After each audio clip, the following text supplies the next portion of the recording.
good afternoon, good evening. There's a video that I came across. I never knew that Jpac made a video. He made a video yesterday that people we are calling for reconciliation and, you know, peace talk. And I read a lot of comments that Ogechi, you have done a lot of damages and blah blah blah blah blah blah blah. Well, more damages are coming. Oh.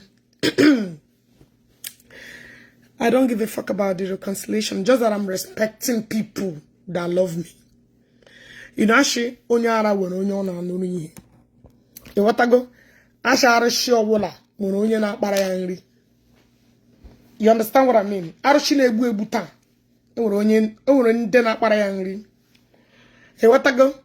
And people have called me, I respected them a lot. But Jpac coming out, making a video, trying to say, Ogechi, I sent you money on your NGO, that you sponsored my NGO. Jpac, please, bring your 50,000, bring your account, let me give you your 50,000 naira back. And I want you to show me where I am asking you to give me people's contact, because you only showed the NGO money. I want to get donate to you. I can equally refund if only come on 50,000.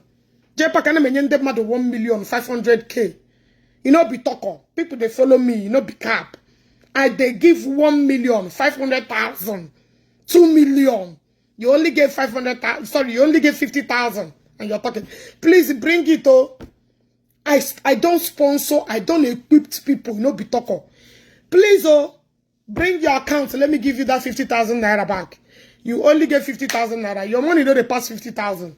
What it concern me concern your 50,000? Come on, I appreciated it then, but for using it to come and talk rubbish, to defend your nonsense, I will send it back. Please share the video, tag all this my invitee, let them come. Sorry, the person that called us yesterday, he even sent me a message this morning that I should not do video. I go do.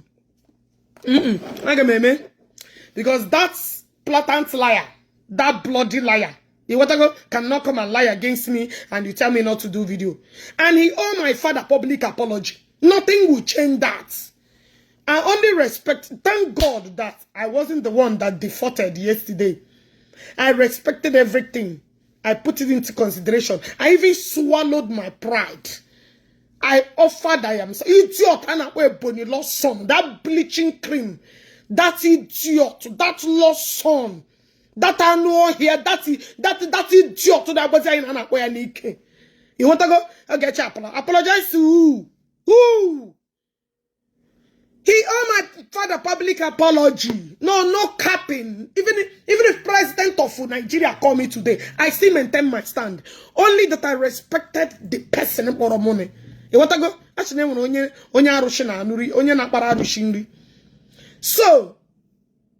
So now, Akwa Ọkụkọ, first of all, I will first address you with this your voice notes.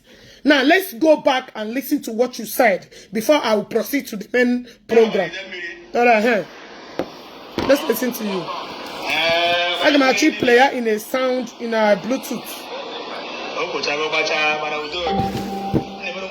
All this on arrange calls. Even the times you use prove that everything na just arrange. Nobody they arrange on my head though. Like I normally tell you. Nobody they arrange on my head. Keyword. Akwa Ọkụkọ say na arrange na your business, so it's not my business. Arrange I don't give it. Akwa Ọkụkọ go. I don't send though. Not even come to say or you're not alright. You're not. Don't even stop. Like I told you, I'm not sagging you. Don't put yourself where you not like me. You see what I'm saying? Don't try me. I am the wrong species. I will scatter your. I'm telling you, I'm a scatterpage. I know they see anybody.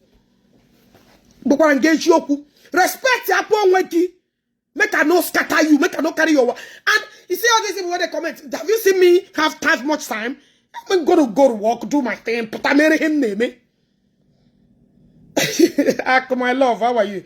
So now putala one idiot emego video now I could I will also play the video here. Now I could man name him name. You see how you guys, when I could target you now to provide evidence where he's giving me money, you not gonna provide the evidence. You don't carry say now could they give me money, now could they sponsor me? Because when I want to look for somebody, come on, no attack the main problem. Una the wrong place. Now I could go. If now I tell you to come and prove, say now could give me money, where they do this thing now, will you be able to prove? No, you see this piece, nobody should call me again.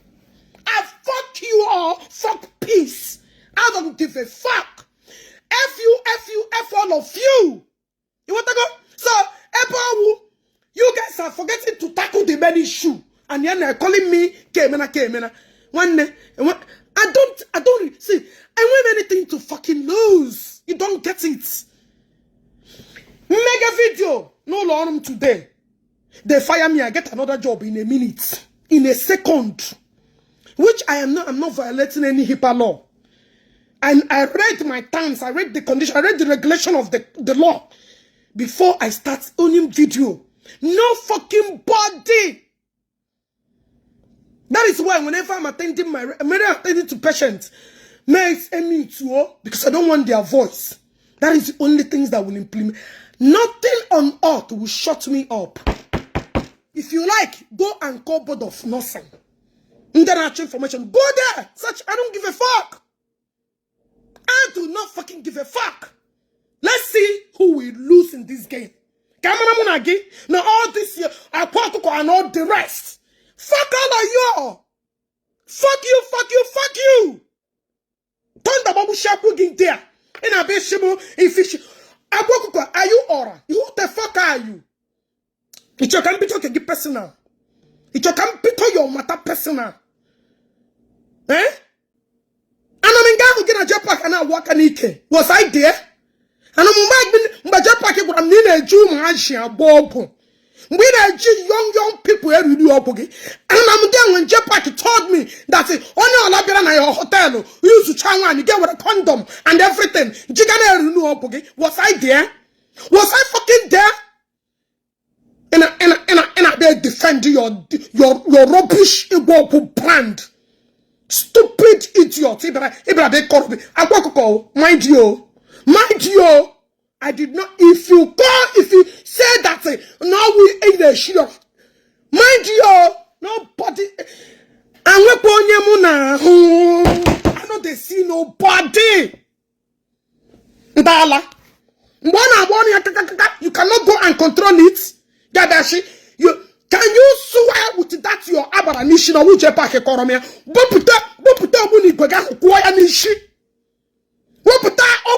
That your rubbish shop go nishi. And I bam no Jpac economy. Na korom rubbish. Can you swear with that your charge and bear here in the media? Can you wear that nishi? No Jpac economy everything that I'm saying. Ishira no wuya, wherever I get pion wagish 7 times. Can matter that you can vow and swear for Jpac. Ndala. Let me even play your voice in the first place. Can matter where you're coming from. Ana koyeri. Okocha bacha bara udodi. Never one normal video. Without when you above to preach to the word na nepuelu na mona abaka de kuda and I can never speak evil against our you can never speak evil, but you came out in public and made this video. Guys, go back to you. Let's go to this video. Can I get one of this video? You can never speak evil, no. You they fool me or you they fool Akwa. Akwa, if you're not literate, you can also understand with your common sense, right? You're not evil. You can't speak against Akwa. But let's go to this video. Let's go to this video. You can't speak against her. Because my guest, he would just let me know. Can bring you in. My guest, contact first lady, mention first lady, mention other people. Mention Asa, get that lady be on my platform. Asa Baka. Mention all of them. Now, Koyeri. Ndala. ịchọrọ mmadụ okwu mmadụ agbagide ihe a wee be ihe na-afụ ya. Now listen, get it. Wait, come join that your rubbish video. You can never talk against Akwa. Akwa say you can never speak against Akwa, but this is you. You can never speak because my guess, if you guys are here, let me know. Let me add all of y'all. Nda request or no come here because when I'm guest, I have an appointment today.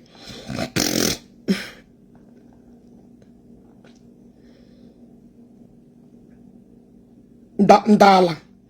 Akwena ina patabi defend your brand or obla be inside the biariogi. Please.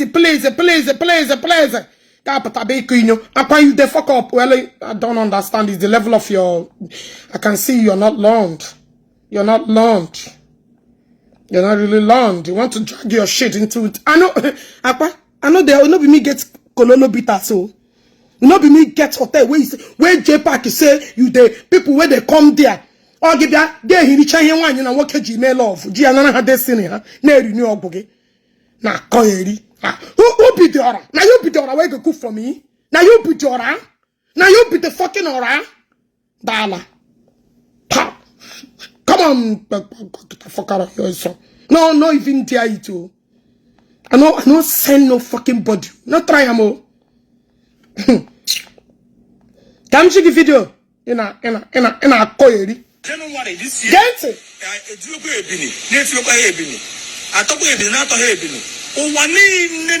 Let me block this idiot. I am fuck off here. For mentioning that blessed woman. Get the fuck out of here. That's a Bini. So some more with Jpac because I said it's a get about the table friend, bro friend in this. So some more with Jpac. Put a guzoro. They defending the Bini. Emma, when I want to get it or the Bini. Who they defend all that because I'm a friend. You will not come out in public and betray your friend. Because I want you to betray me.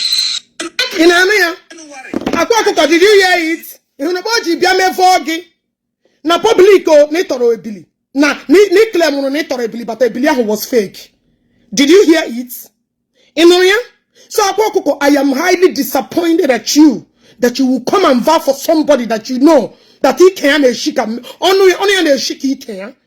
And you had the audacity. Biashemo, now, Akwa Ọkụkọ, you are not learned. You are not learned at all. I thought I go to the school again where people that will advise you properly. I thought you get when people got advice properly. So this video kwa the whole world know that you fake and humiliated a young boy.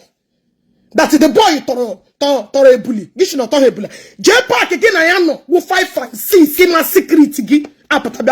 See, you still have doubt in what I said. Are you really okay? Are you really okay? I say not Jpac that disgrace and let the whole world know that you scammed the whole world onto that boy. Listen to it again.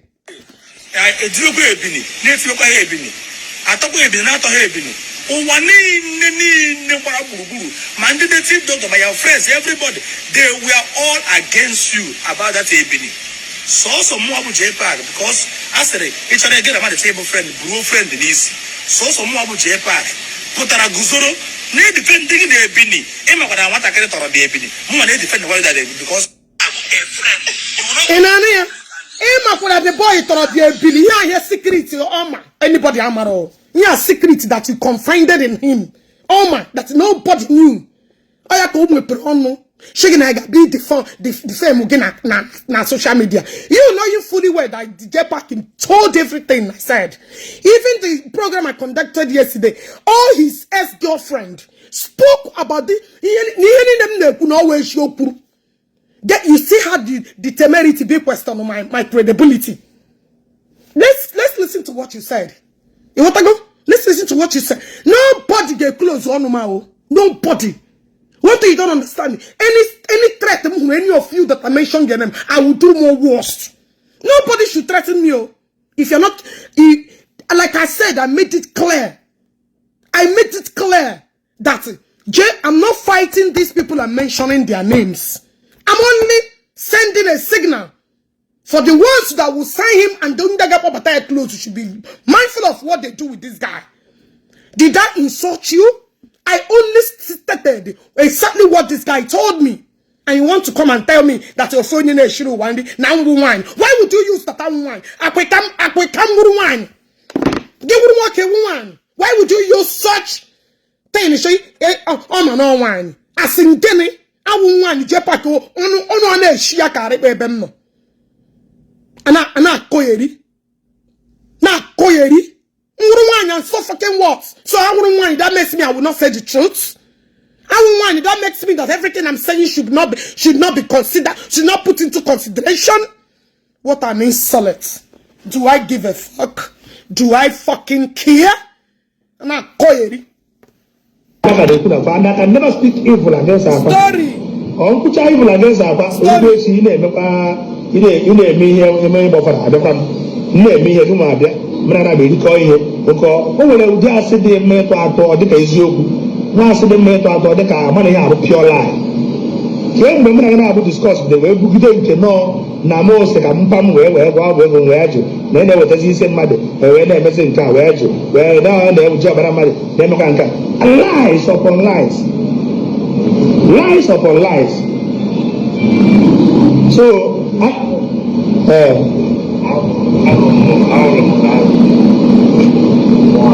yes.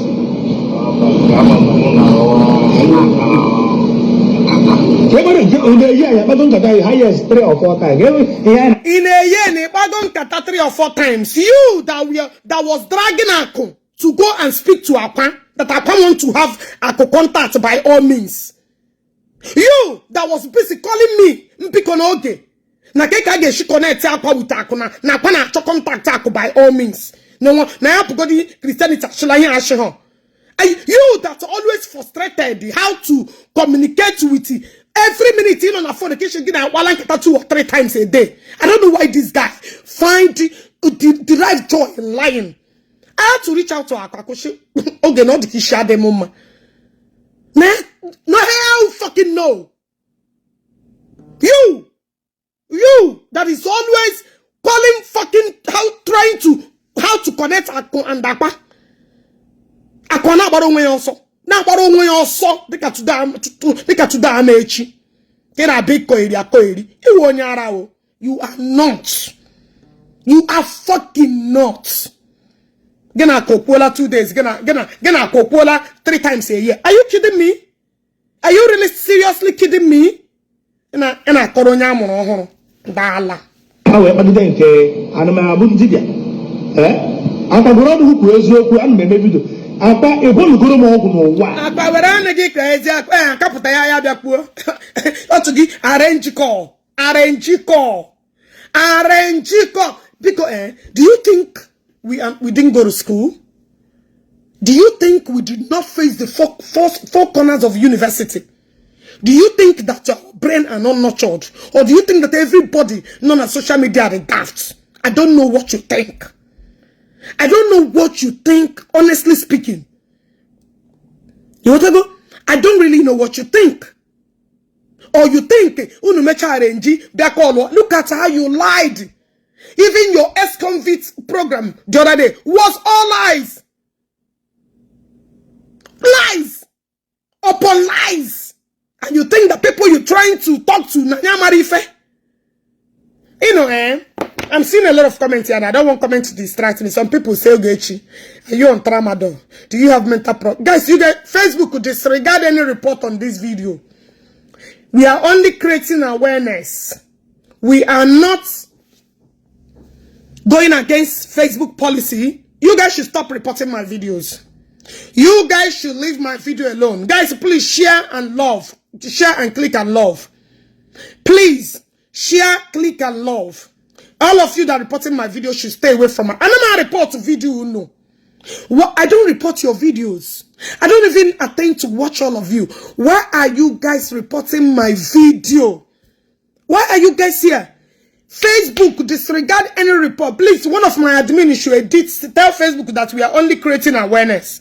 That we are not bullying anybody, rather we are harassing anybody. Please. We are not bullying anybody, rather are we harassing anybody. We are only creating awareness. You guys should stay away from my video. I am not embarrassing anybody. I'm only creating awareness. Leave my page in peace. Stop reporting my page. I did not offend any of you. Please, my page do not support violence. Stay away from my page. Stop reporting it out of hatred. Please.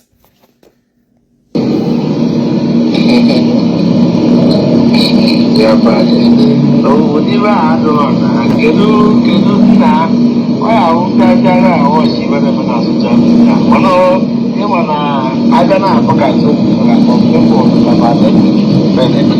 Yes. Jpac, you could not get now. Ogechi Akwa Ọkụkọ, you lied. All of you that are saying, don't mention this person. You guys lied.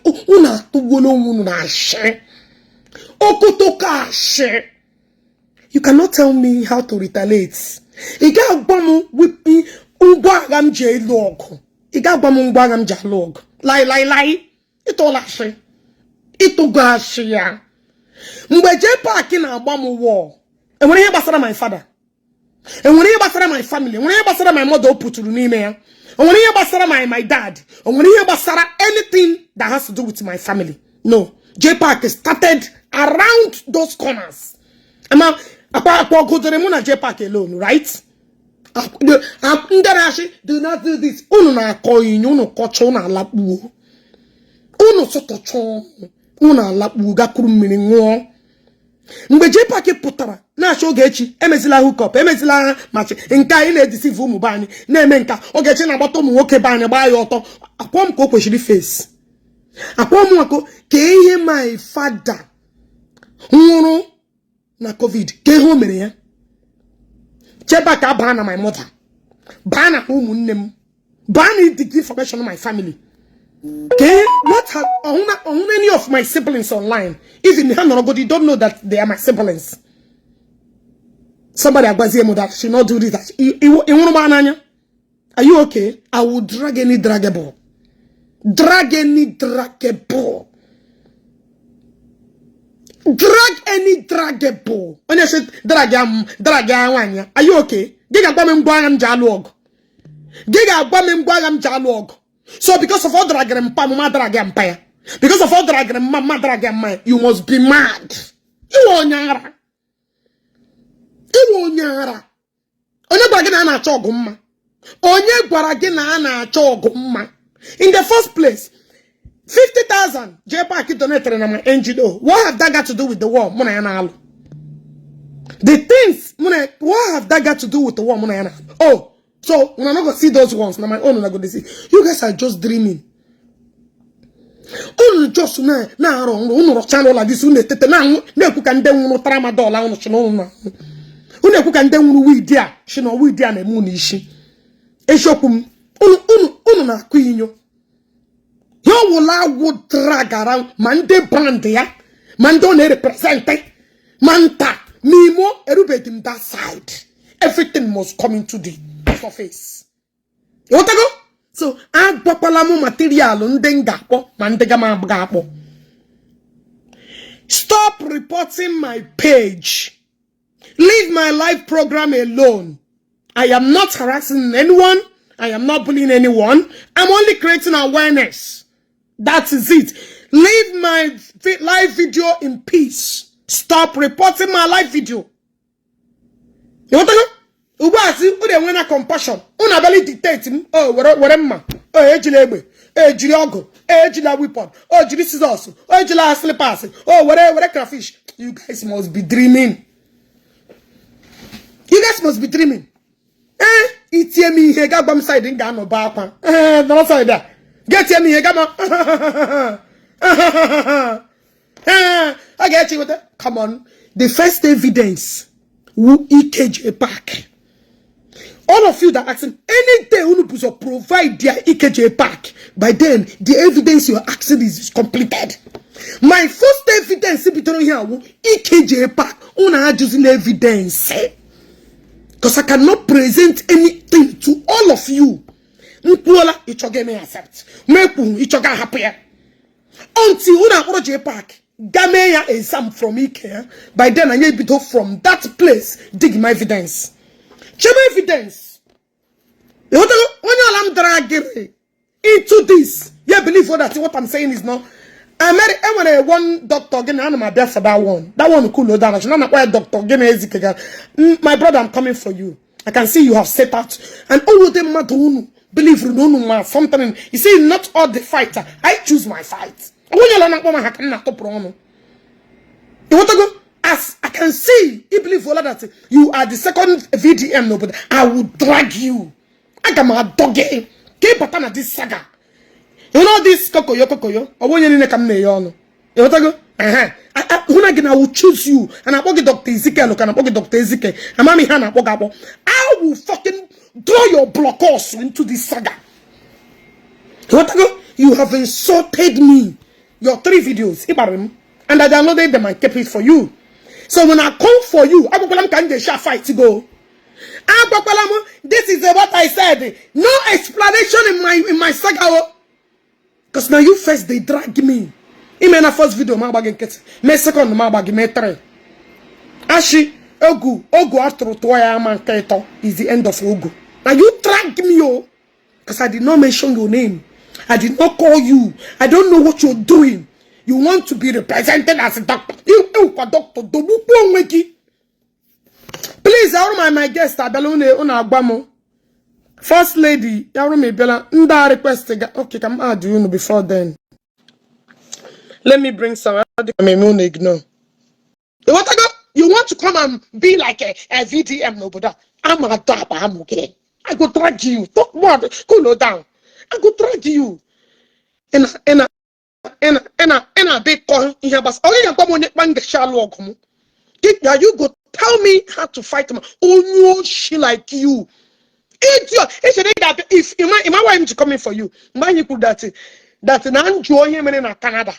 Nega bia through from Nigeria, bia sue. If you not come to America to come and sue me, when I rap you finish, you get put on him. Look at idiot. Akwa Ọkụkọ set to lawyer back. Look at an idiot. Akwa Ọkụkọ humiliated him to here. Oh, the set to lawyer. Hello? Hello? Hello? Hello?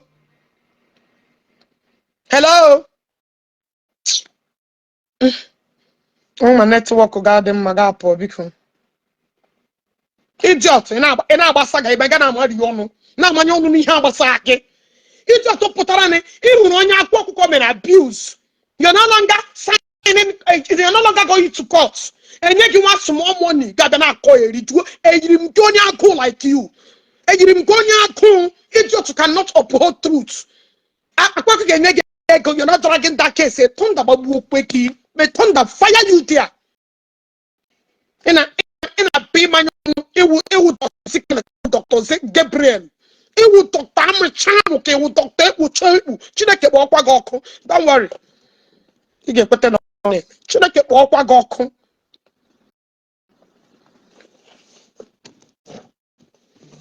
Can the Egypt, him in Egypt? But and I be a man on here Basagi. Me thunder Obugi. Hello? Hello? Okay, one. There one. Hello? Okay. Hello? Hello? Nanda happen video, Marco. Hello? There we Can you hear me? Yeah, I can hear you. Go ahead. Okay. Okay, my sister. Don't worry. Would you like half a kedo kid? Oh, the man, anything you want to contribute?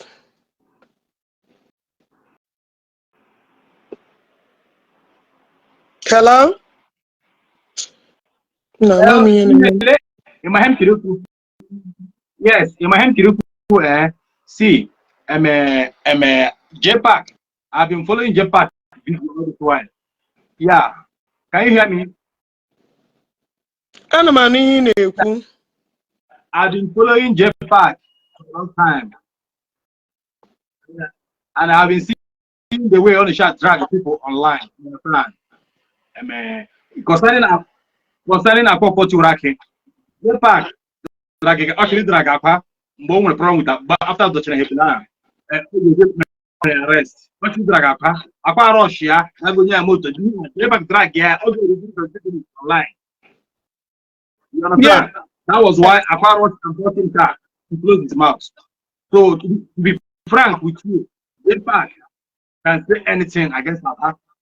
You understand? So Yaro Makapoko to her. I must say, how to go face Jpac. Akwa is a good man, but sometimes intelligence here, reach out to the level. You don't have some certain things. Jpac with some secrets. You understand? Yeah, release here. Yes, look at it. So how many Akwa just get like two face.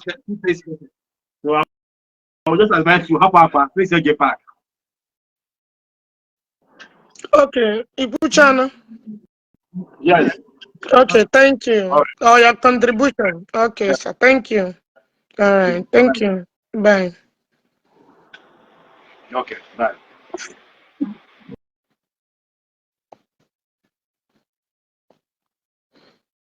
Now, mommy, here make up some people. Please mention them. First lady, no other people. Hello? Hello? Hello? Hello, Madam Oge. Ndewo, good evening, or good morning, or good Evening, afternoon. nne m ọ evening nke nọ na Naịjirịa ka eke ime Ọ dị mma, Sakikwan. ọ dị m mma.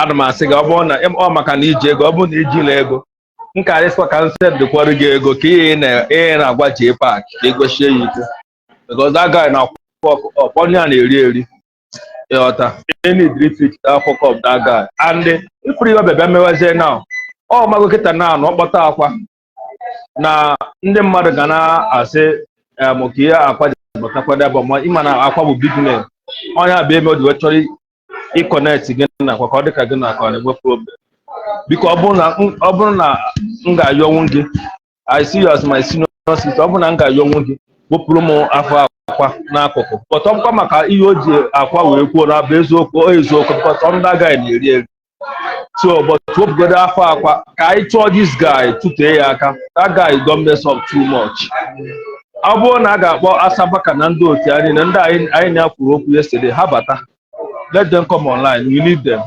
biko nne m All right, no biko problem. Thank you. biko Thank you. all right. Mama, adding people, the thing is not connecting. Because tag your first lady. Hello? Hello? Yeah, hello?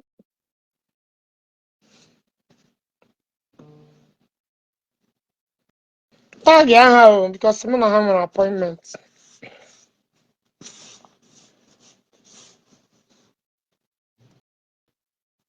Now, mommy, Megan network. Share the video because click love and like. And honey, not here. All the page, Kahana. You can pay you can send them report, and then in a report. I'm here on a page. I don't know meet you, but I hear. Hello? Yes. Good evening. Yeah, evening. Yes. My own contribution bụ na ka ihe Jpac na-agbalị tika ka nene ike nụnụ ọkwa sị na ya da akpọ ntu so ka ezi ya na-agbalị tika again a sị na ihe kwuru abụrụ eziokwu ka Jpac ọ na dat ikwu ọ na dat enene ike nụnụ gbọ so that's my own contribution, that's all. All right. Thank you, my brother. Because you said it in Nandi, you made it clear from the one. No, you have no problem with the other people you are mentioning. You're only telling people what Jpac told you. Then what is the case there? Hello? Hello? Hello? Can block go do yourself for calling me not saying anything. Mommy, your network call again.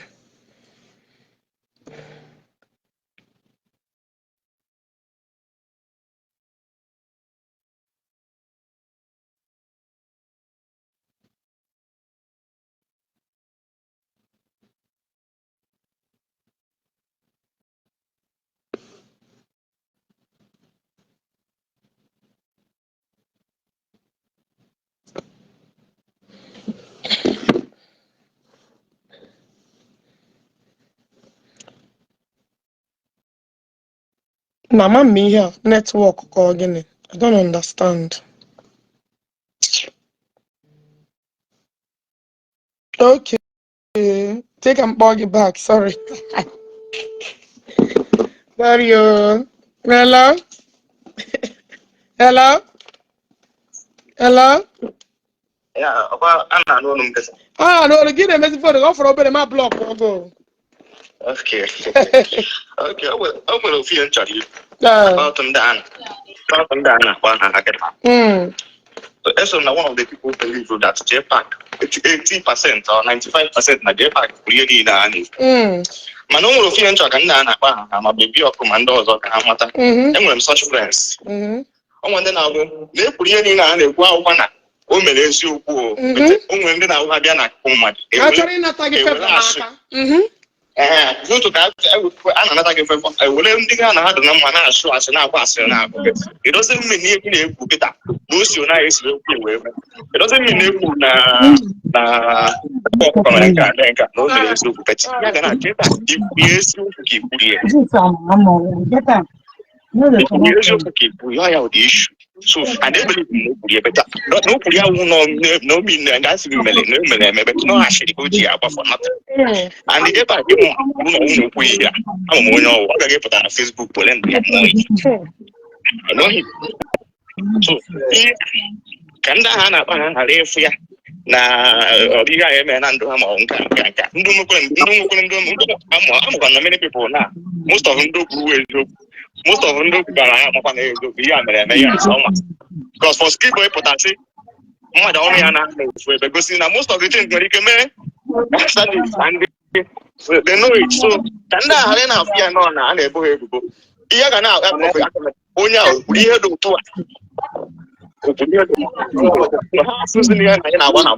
oh, he background make noise, please. I don't know who on the background don't make noise. Hello. I would give us for that lady. Hello.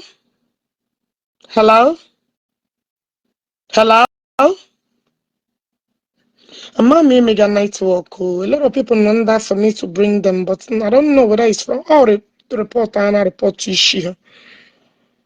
Hello, can you hear me? Hello? Hello?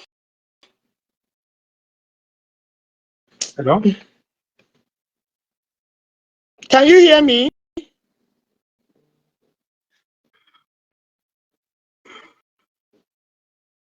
Can you hear me? Hello? Hello, can you hear me? Can you hear me?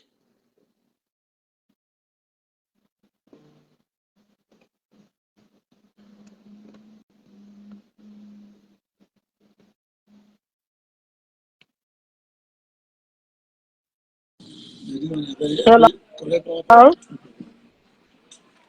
Hello?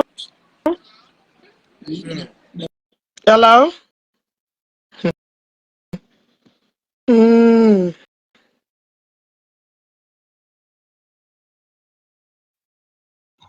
Hello?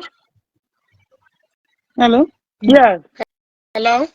Hello, good evening. Yeah. Okay, my sister. Yeah, evening. Take him. All these things, this call and this call Akwa and Jpac came yesterday. All of them, they know the truth, but Hannah wish you her. You understand? Hannah going to her. Hannah is so much. But the truth remains that now they know the truth. All of them, they know the truth. So man Hannah is only so one can help protect you. Man Haman Kebezoku. Open my Jpac, I do go damage, or do go damage. Not just didn't down to mobile okay. You understand? Hantanina Mezoku. He talks too much. And don't he talk and don't do this one name go oh well with a favor of money. So you need knife for her they know that I'm come my Zoku. So now we maybe I hear be aqua be a quote with Jpac. Akwa ma the truth. Akwa na-azụ isi onwe ya. Ka ọ ghara ịbụrụ ihe a na-ekwu bụ eziokwu. You understand? That's just the truth. Ọ ma the truth. Ọ ma. Ọ no Yes, isi onwe ya ka ọ pụtara ịzọ. yes, I keep You eziokwu understand?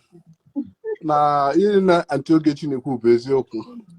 Anyị ncha anyị nọkwa ebe a makwa na ihe na-abụ eziokwu. Even Akwa na onwe ya ma eziokwu. Yọta. Mụ na Jpac emekọ ihe first one, second one, third one. Yọta. So Jpac is a very the guy ọ bụ mmadụ na-ekwu too much. Yọta. So everything he na-ekwu bụ eziokwu. Nwere nke gbasị. So Atọ. the EVM I will just preach for one thing. That will like Aqua, you just remove Aqua for this matter. Let's face Jpac. You want that? Can I face Jpac? Because you're not messing up. On a just the Awali Ogu. On a shock Ọkụkọ na Mado. You want that? So yeah, I can remember your Meli that man at Ayaya. Nanando. Hey. This man, he killed the man career. Even to the extent that the man adapters online and Ya rute karịa nke ya. People are talking safe. people, I don't know how our people reason. He was like career a man who destroy ya that man why Nando. Jpac make sure that he kill this man career. Keep adapters online again. So let's face Jpac and everything in a 100%. Sure. Sister, 100%. good evening. Good evening, sir. Because when you welcome much away about online system and because my brother, I want to hear about you. Dada. Ihe a na-ebuzi iji na-akwa nza akpọchi na-akwa n'ime ya. Ọ ụfọ aka rọta mmanụ ozuo ọhụrụ. Ndị ndị anyị nwere na ha dị ekwu ebe problem si wee bido. Ihe a na-ekwu onye o metụtara a na-agọrọ isi onwe ya na-aba mbanụ. Wee baa na mmadụ wepụtara mpa mmadụ nwụrụ anwụ gbunye ya n'iru akwụkwọ. Were ya bụ the person. You feel like ịmara okwu alụkwu na social media ndị mmadụ feel na okwu dị so easy n'ọnụ. Jpac and the bank will put that to thank you. Many big men have you know big men how one defend their one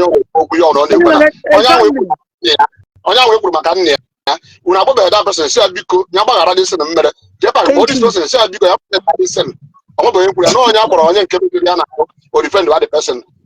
This is what I'm catching again. I didn't hide the room when you were. You might know Jpac about Pusiani, Oscar, Mamma Alpha. My brother. My brother don't give a fuck. I mean, a bit of bit more about it. A bit of bit. Don't Mother, my best man. Nobody Jpac, my best man. Jpac. Man, I'm not Jpac is somebody, man, or the man Jpac. Wow. Jpac is like a Jpac probably I can do money. You can do anything to make money. No sense say they will not.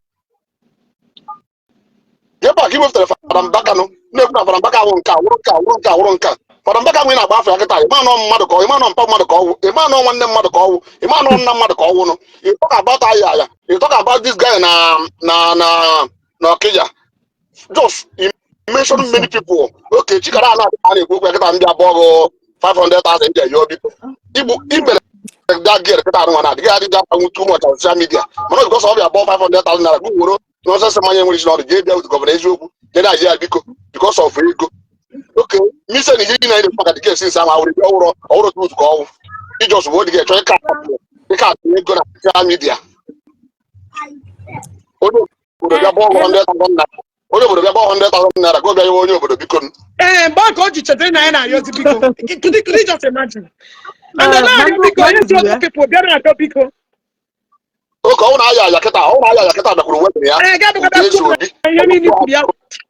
These people are crazy. They are crazy. Let us say the truth, and that's the consequence. Jpac talk too much. Talk about yeah, Jpac now. Because all now you're on the road, the one Jpac in Rokita now. But they only can Jpac. One in about be a boy. Oh no, adị m asọpọtụ ịfụ onye nwere ịchọrọ ịgba afa ka o mete Jpac na bọdụ pesin afọ ka o mete Jpac. Kuhanya na konkoyeri. Na konkoyeri. Nkoyeri. Because you're a human being. Onye mpi anwụrụ anwụ ebupụ onye na social media gba anya na anwụrụ social media na-akọrọ dị na-ekwu mpa onye mere onye nke a mere onye nke onye na my father raped me. Could you imagine? Na my father anyị gbọọ na fon kịta ọ na Jpac anyị gboo biko kịta aga ọjọọ ihe egbochi ndị ahụ isi ọ ga-ebiko gbaghara Jpac na ọjọọ na biko mana webe Jpac ekwebeghị anyị biko anyị bidokwara mkpọtere dị ugbu a nne sekịta anụ nwana because I know that wrong my brother biko burugodo okwu gị ọnụ. Enwere somebody who that's it nnukwu mmadụ n'obodo kpọrọ anyị yesterday. I respect this man, right? The man, I swear with my life. Oh, even with the first time he reached out to me, I'm not. He asked me, okay, shut up.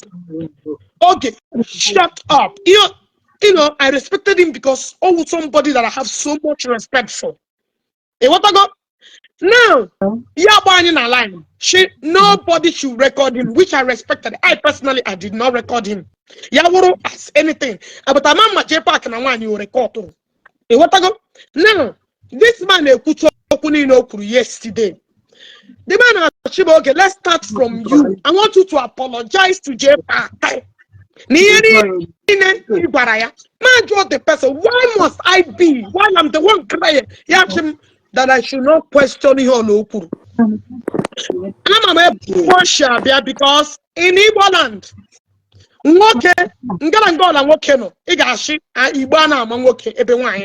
can relate to that.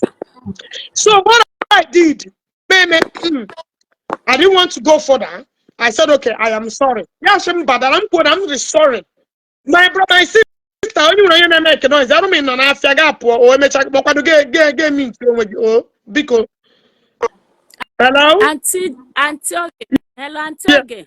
Yeah, because can you mute yourself and attend to your customer, or you got poor because hello, Auntie, okay. So the person about meme, Jpac. I can hear I muted myself. Everywhere we are silent. One year, do not do that. Do not apologize. You want to go? Now, the person aware that we him before got here. Yes, she did on one 17 minutes late. I had to go inside. And don't you know the reason if you don't have a message this morning, okay, I'm you do not make any video. I'll deal with the answer because someone that's what you want to be other people. But my brother, not the too noisy. I beg. That place is too noisy. But please go to a conducive environment, please. Okay, I don't good.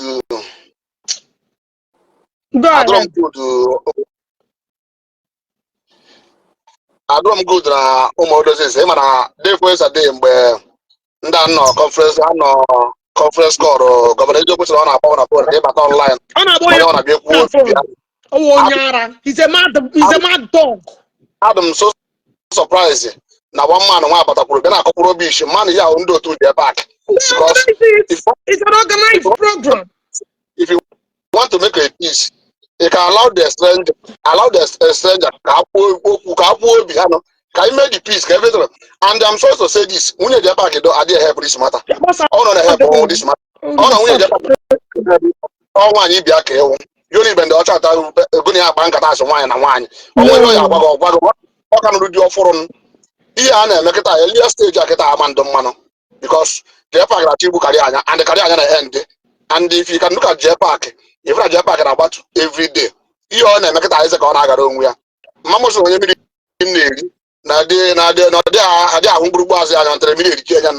it's better enough to walk going to this one-on-one. One number one you always be in a public, I'm the sorry. This is what they're born again. They're born go to that place. onwezi ike retọr again ọnụ pụtara ihe obi ji ọgba njọ onwere onye obi na-eri nke ọjọọ onwere onye obi na-eri nke ọjọọ ibi mgbago nwa jee paak and the governor eziokwu when you people are against Fada Mbaka I don't happy with that because of anyị na-enwe ndị Igbo onwere onye adịghị eme ihe o nwere ka nwanne isi eme ihe ịgba onye na fon chat anya cha baba na imetakwa nke anyị mere mana unu na-atọpụta American conference call that day a na-agbara Fada Mbaka mana ihe na-ayọ ndị mmadụ na ihe onye ọhụrụ na njigotere mmadụ ka eji atọrọ the person. That's what I believe in life. Mmadụ emezi n'ihe because of not jọkwa nweta ego social media were ya na-akparị ndụ tọrọ ndụ karịrị ego ndụ ịma na ihe anyị na-ekwu maka onye na owuru eziokwu ka ọgwụ ama m content creator ndị Igbo ndị isi a is like ọdụm ihe na-egbe gbara ọrụ anyị emechiwu ndị isi anyị emechi content sef ma ibe sef ịgba masa ga manụ emechi ya wepụ ya na social media onye na-eche oyi ya arụ because ịsọtụ karịrị n'ime ya big insult karịrị jebe ga drag ga many big men nọ n'ala Igbo onwere ka ochie drag ga many big men nọ n'ala Igbo onwere ka ochie wo many big men nọ n'ala Igbo some of them adịghị ekwu okwu because of Jpac n'ihe a ka o mere aya ya na ndụ aya ya kịta arụnwa nwaanyị maka usoro aya ya kịta ihe a na-eweta na na-agba bebi ọkụ afa na na-agba mmiri ndị nke anụnwa nke ọkeji arụnwa nwere ntutu na-eme dibịa Jpac adụndụ ama m izi why Jpac sọsọ gwa Jpac ihe ji n'aka ya rite ihe ya egbu ya. That's what I believe because nke ọ na-abụ oje ndị ụka ọ na-ego apụta di ya oje na nwaanyị ọ na-ego apụta and people are not seeing it. Some Ogechi bidoro Ogechi agwọ the bad person. For the first time for Jpac na Zion ehetiri m Jpac ịbịa Zion because ya na-abịa Zion ọwụ Jpac na-achọ ebe ihe ego ya apụta ọ na-ego apụta di ya o were ụgbọ dịkatị mmadụ na-ekwu n'ọnụ na-agbara ya ka agba onye obodo wụọ so nwaanyị nakọta ọgbọ ka ịgba nwoke wụọ a ga-eju oke ihe mere esi m na-ewu nwoke na-ewu human being iwu ụrụ onwe human being nwoke dị ka gụnụ nwaanyị mmadụ pụtasị ka agba onye awụọ ịgba dị wụọ gbaja dị wụọ bịa nye abịa ebe 100,000 naira ka onye ya biko anyị nwere na ihe a amụta ihe my sister ọ na Jpac ahịa obiko saịdị m kwụ nke ọ na Jpac ahịa obiko nna ime ihe ọ na ịma maka Jpac kwuo ya clear. I made it clear. And my message is sound and clear. If you write finish on your page, you go inside. And the other one, Jpac many people. You know, I people Makiano, or boy on a phone, I know a phone. Obey your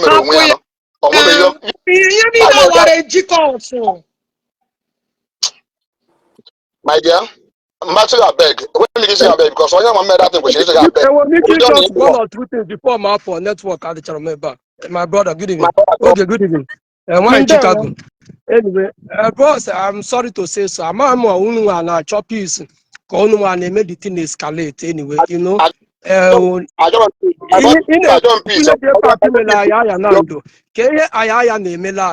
Jpac no hot if I'm not mistaken. Only any other services I don't offer, if I may ask. Obani ya call line only on a million Igbo special. Jpac was spoiling you cry. Jpac in a million Igbo special. Him okay, I'm far be it for me to support any party. I pray no melaya and can see what I boy who go melaya. I'm a monative daughter. I don't know your name, but okay, I is a native daughter, everyone business, and the woman both with Jpac away you, or good Jpac away for the first time. Here were you. Not only your popular against I did no Nigeria, I didn't police no no spoil the business cause spoil the business native doctor. Okay, when you were Mbama na agwa anyị na ebiri anwa that guy tọrọ that day na ọdụ mmanụ onye ekwuchi na ọ masị gị akwa niile na ọ dị ọsọ na akwa arịnji ga-akwa mere because okwu dị okwu ifo oge bupụta ihe obuputere kịta anụ mana o kwuru dị okwu na Jenụwarị mgbe ya na-akwa na-enwe nsogbu so ọ mara da boy tọrọ ebiri ahụ ya na-agbachiri akwa. Thank you. So if you get back ịgba ihe akwa ha na-emebe anwansi ka ọ bụ iwu na-ebidobe n'elu ha just a table nwere ka ọ chọọ down. Anyway, that is immaterial. Okay. Please, our sister, we are one Igbo. I know that maybe Jpac may have hurt you in one way or the other. I don't know. I don't know what's happened. I don't know what transpired. All I know that couple of months or years back, you people used to be 5 and 6. Fuck But that. all of When a you sudden, then things went wrong. educate. When you want to kill your enemy, you draw them close. When you want to finish your enemy, you draw. Let me tell you one thing you don't understand. Educate. There are people will touch in your life. You will never forgive that person. And there are revenge that you want to get. You cannot stay far and get that revenge. You understand what I'm saying? Right. And I want you to be diplomat. Then I didn't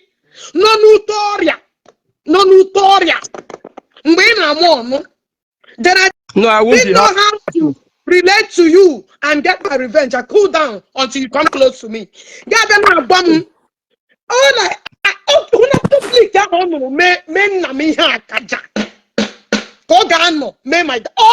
Continue this game until this world will end.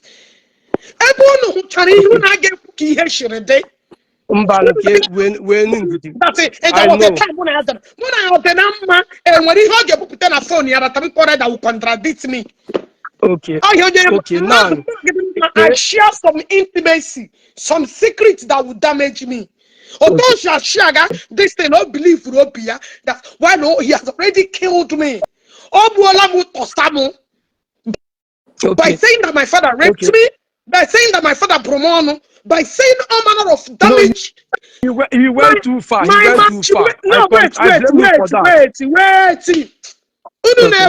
That's it. I am damaging Jpac brand. Jpac destroyed everything I work hard on this blue app. Everything in damage here. Nobody is. If we start that out, how many damages Jpac made on my head? No, wow. If you want to go that route, nobody, on your brand, what about those young girls and those young boys? To matchmake or destroy their reputation. Those ones, because they are not known in the society, they are not known in anywhere. Excuse me. Also, go to the President Commission. I will bring it to this surface. No stone will leave a front. Okay. Now, I see that bros, I'm coming. Before you begin young bar because of somebody. Or you have a young bar and I have to show a sign of remorse. I'm coming. Yeah, I know. Now. Okay. Now the solution. Okay, here I bring it end to this problem. Can take care the damages or damage in my brand. Let me just swallow those ones. The only thing nigga solve a problem on a Jpac that any other person will not get involved. Would Jpac put my father public apology? That is it. Now can sorry. Nyamele ignorant or out of maybe whichever way you will put it. I don't give a fuck. All that my father. He will come and apologize to my father. These are the things in our people know. I know that he does a lot of things. I know which some of us have done even worse things than Jpac, if I'm not mistaken, you know. But the unfortunate situation, obviously use according to what you said. But the point, the damage have been done, but he has just get a remedy. We can't keep on like this. It doesn't bring anything to our society, if I'm not mistaken. So ABC those people that are so close, I haven't talked to Jpac apart from social media of 18. So but people that are close to him can talk to him. At least you people can have a dialogue, even within you people, without coming to online to tell us. Then at the end of the day, actually apologize to your father or your entire family. But I want keep all this malice, all this thing. It doesn't bring any success or anything to our society. I know some of the things Jpac made that propaganda, you know, because when he was trying to grow, he must have, you know, done some of those things to be relevant, you know. So it's unfortunate not that it's so deep. He just wrote the picture, which a picture your daddy. I don't know he's saying the truth. I wasn't there. But on account because I'm only let me ask question, because Jpac is in Nigeria. To America, even in they will take the picture if I'm not, or even to the hospital. How many that picture seen a hospital? Because I know in hospital you hardly take picture there other against the law if unless or the family may no way high water go so other against the ethics but Keka Jpac ye from Nigeria that's a picture from America. I think Jpac having this America. Because WhatsApp. Somebody look on America Jikura men post. Pilot. Yesterday that we were having the but he apologized for bringing out the picture. Now the point the picture. That question is not left for him to come and tell us because I don't know why. Because then you draw this question, but if you follow here, in wake if no bro Jpac actually bring that picture. Let me somebody tell else you, who might be close to you or your ally. Let me tell you, the same way you communicate with Oyen on America, the same way you communicate with everybody on the whole world, is the same way Jpac is communicating with all my enemies. So you telling me now how Jpac is doing that question? Who question Omash? Because we live in a digital world. We live in a place where only America can make a live program, live video, where people can communicate with you through technology. So asking me this question is for you knowing the truth and denying it. Simple. My brother, it's not about supporting Jpac. I don't belong to any alliance. We are trying to find peace instead of keep on. But I know that the damage has been done.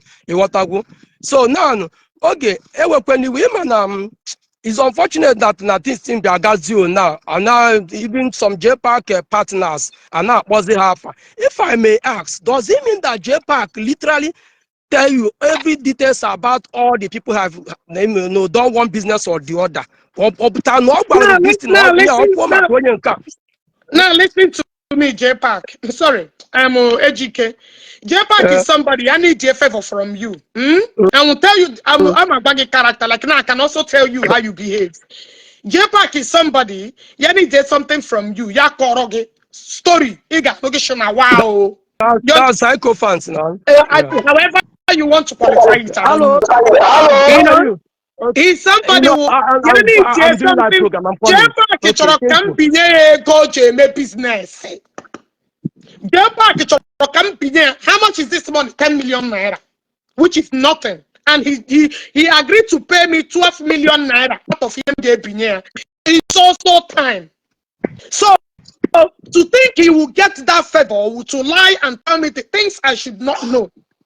So it's not left for you. With that kind of people that around you, so if I'm a phone, if you watch my program yesterday, a lot of people who got exactly what I have already said in that video. So if you like, you believe it. If you don't like, you don't believe it. You that be following Jpac for years. Yari mi je granot ine go yaba fe rimeji genye money yaba fe chamo chan. So when I say something, if you like, you doubt it. If you don't like, you believe it. It's up to you. But you not true to no Jupiter, no intimidation, no governor, no president. Ogechi, I should do this like this, I should do that like this. Oh Melatome.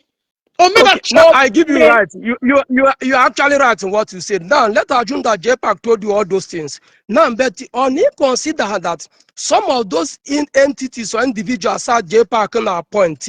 No way something equal against them. It might even hurt their own families. Though you are only targeting Jpac, but the bullets directly or indirectly hitting a stranger.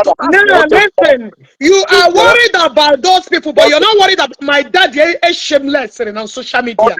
You're not worried about no, wait. I came that say, and when a woman my family has she.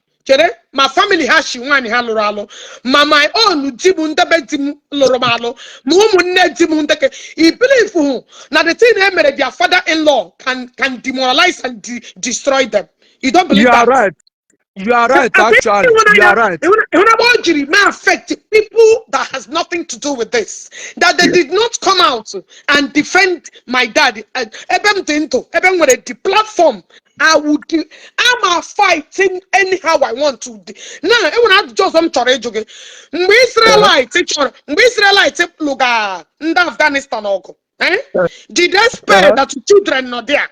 Did they spare that in that there? Everybody got involved. Ogu, anaha chogumma. When you hurt someone, when you touch someone, they born for you. You don't tell that person how to retaliate. Destroy Romage. Innocent children. In the American 80, still, America still have their support. Tomorrow. Okay. Anyway, you are right. Anyway, I trust you on that area, Betty. At least ceasefire now. Still back on what condition? Upon agreement, oh yeah, no, even you notice, even guys, if you guys want me to ceasefire, you guys will start from ever because it's yet the fire. Dialogue.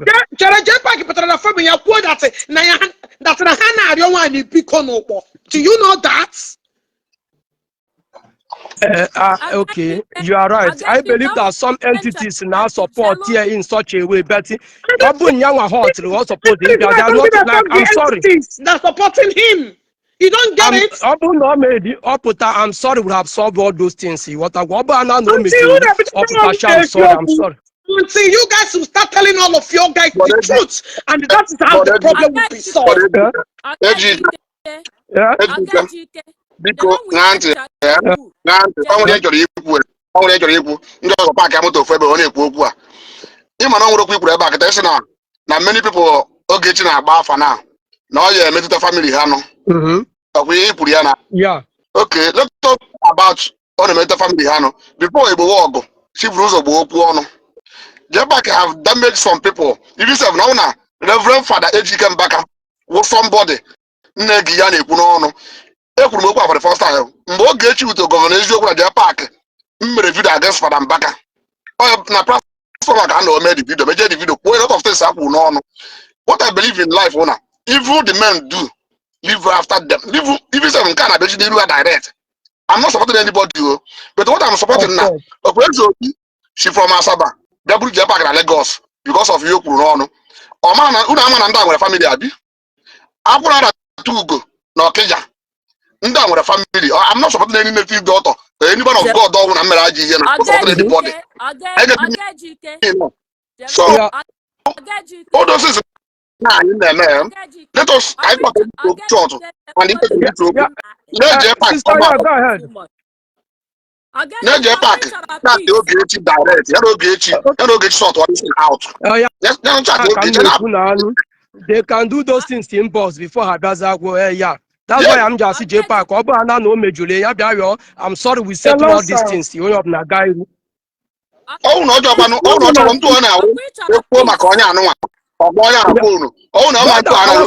to say something. Our sister want to say something. I'm go